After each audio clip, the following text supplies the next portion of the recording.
أعوذ بالله من الشيطان الرجيم بسم اللہ الرحمن الرحیم۔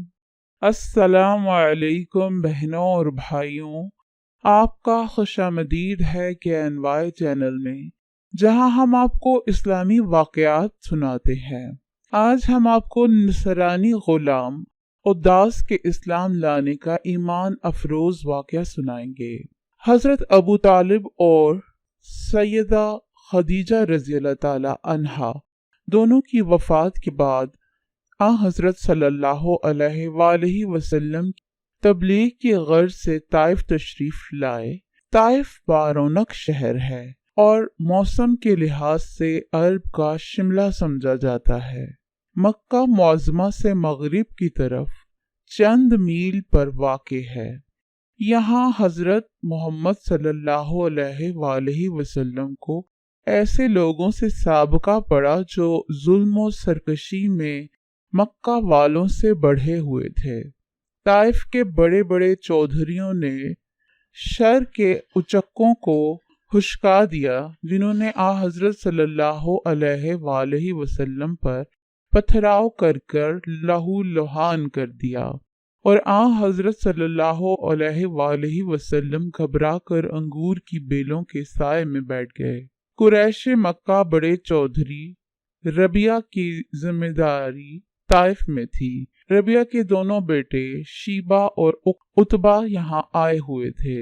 رسول اللہ صلی اللہ علیہ وآلہ وسلم کو اس حال میں دیکھ کر انہیں ترس آ گیا اور اپنے عیسائی غلام اداس کے ذریعے پلیٹ میں انگور کے خوشے رکھ دیے۔ حضرت صلی اللہ علیہ وآلہ وسلم نے بسم اللہ پڑھ کر تناول فرمایا۔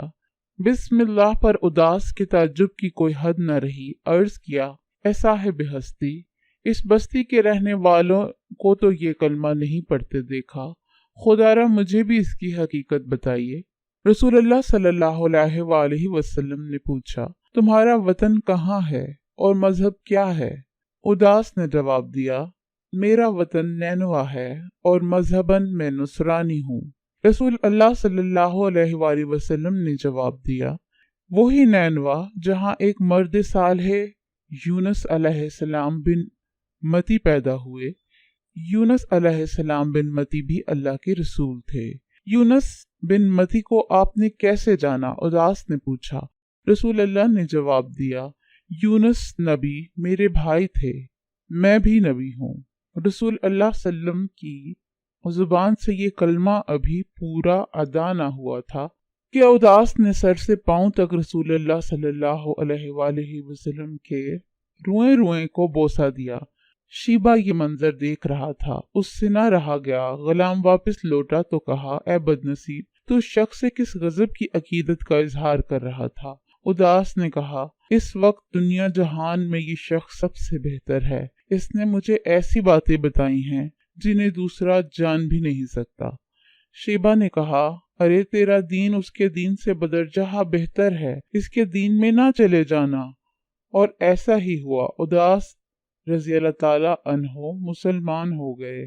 جب شیبہ اور عتبہ جنگ بدر کے لیے نکلے تو اداس رضی اللہ تعالی عنہ مکہ سے باہر ثانیۃ البیضہ نام کے ٹیلے پہ بیٹھے ہوئے تھے۔ شیبہ اور عتبہ ادھر سے گزرے تو حضرت اداس رضی اللہ تعالی نے روک کر کہا کہ وہ شخص واقعی رسول ہے، آپ کا آگے قدم اٹھانا خود کو مقتل میں لے جانا ہے۔ مگر شیبہ اور عتبہ کی تقدیر میں اپنے سرغنہ ابو جہل سے ہم بغل ہو کر بدر کے اندھے کنویں کی نجس موت درج تھی، اور اداس رضی اللہ تعالیٰ کے مقدر میں بدر کی شہادت کا عروج، اور ایسا ہی ہوا۔ ابن ہشام، صحیح اسلامی واقعات، صفحہ نمبر 27 سے 30۔ امید ہے کہ یہ واقعہ آپ نے پہلے نہیں سنا ہوگا، اس لیے آپ ان لوگوں کے ساتھ اس کو شیئر کریں تاکہ یہ واقعہ تمام مسلمانوں تک پہنچ سکے۔ شکریہ۔